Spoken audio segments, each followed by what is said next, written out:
Oddcore is a Steam demo that takes my two favorite things and combines it into one: liminal spaces and mowing down large crowds. It's in the same genre of gameplay as Ultrakill, a fast-paced first-person shooter with heavy emphasis on schmovement, more so in Oddcore, I think. It also comes with roguelike elements and gambling, kinda.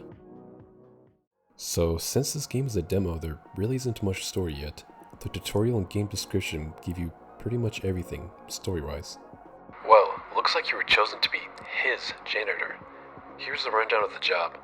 You are now an Oddcore runner, and you have been employed to clean up our park one variant at a time, in preparation for the upcoming holiday season. I'm assuming the person who chose us to be the janitor is the eye that appears on the TV. Imagine sitting down after a long day, only to be sent into the back rooms to clean a park. I did not consent to this. So we clean a theme park / resort with infinite rooms of corruptions, aka the enemies in the game, I think. And the players hired against their will. And yep, that's pretty much it for the story.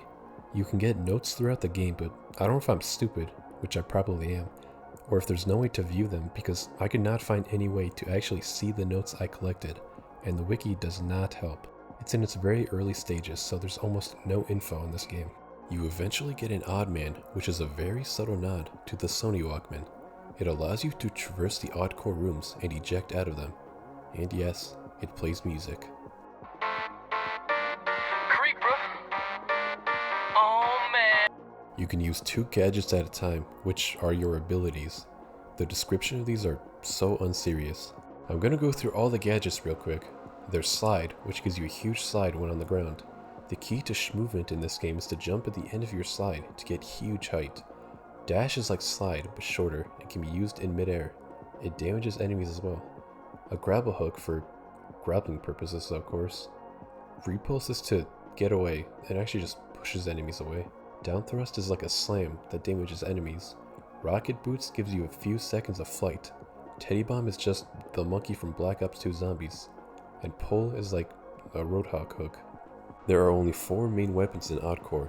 First, there's the classic common loot default pistol. All weapons have a secondary shot. The pistol's is an exploding burst.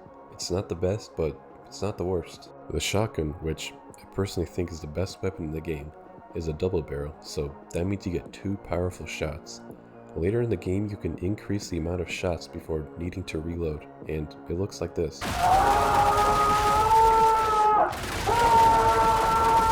And its secondary is an exploding orb that follows your cursor, like the Seeking Eye in Shadow Warrior 3.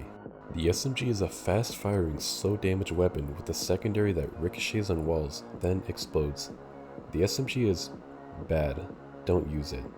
It might be better with upgrades, but I didn't want to spend any more time using a weapon that does damage equivalent to a Nerf gun. Oh boy, the weebs are gonna love this one. The katana is the only melee weapon. It has huge damage, but low range. To make up for its lack of range, its secondary allows you to throw the katana, and it comes back to you because it's enchanted with Loyalty 3. It's a fun weapon and good if you want a challenge. The tutorial puts you in a super flat world and introduces the upgrade system that defines this game as a roguelike. The upgrades are very standard, nothing too unique. More health, faster shooting, more ammo, etc.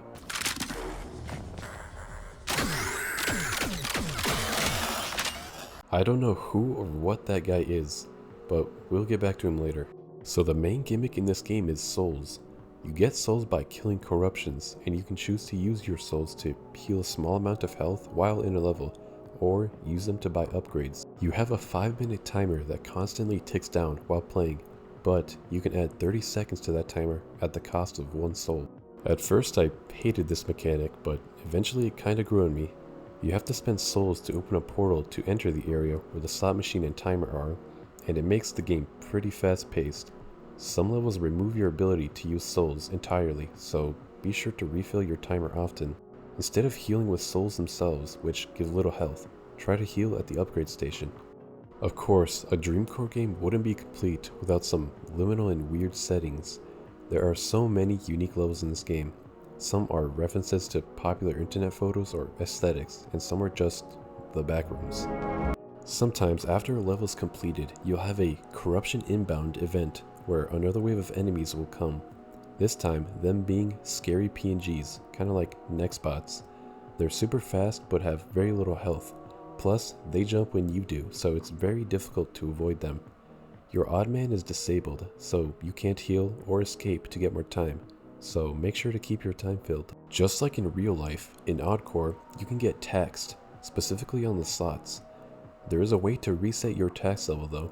When a level is completed, a dark figure will spawn, and if you get too close, he takes you to what I can assume to be the Shadow Realm. Here, you can't use your odd man, and you start at 1 health. Complete this level and you're tax free. Wish real life was that easy. In between levels, you can get some interesting sub-levels that give you some downtime. They are short, but they're a nice touch. When not in game, there's a lobby for you to explore, which contains secrets and the arcade. Here, you spend tokens, which you get for playing the main game. You can play the classics, such as the timing light game, a coin pusher, whack-a-rat, skee-ball, and hoops. Overall, I really enjoyed this game. The pros are their style, level designs, and the attention to detail and passion that went into this game. This game has the most interesting application and use of liminal spaces I've ever seen in a game. Rather than them being used for exploring, they're used as an arena. I don't think I've seen that before. Some nitpicks I have with Oddcore are that the gameplay, as many have mentioned, gets repetitive quite fast. Pretty much the strat for this whole game is run backwards and shoot because of how the enemy AI is programmed. I think some new enemies that mix up the gameplay would be nice. I think new weapons are coming soon, which I believe are needed. Hopefully some new upgrades are added to really sell the roguelike aspect, or a shop could be added that adds some wacky abilities at a cost. This game has massive potential and some really cool ideas. I look forward to seeing the full version when it comes out.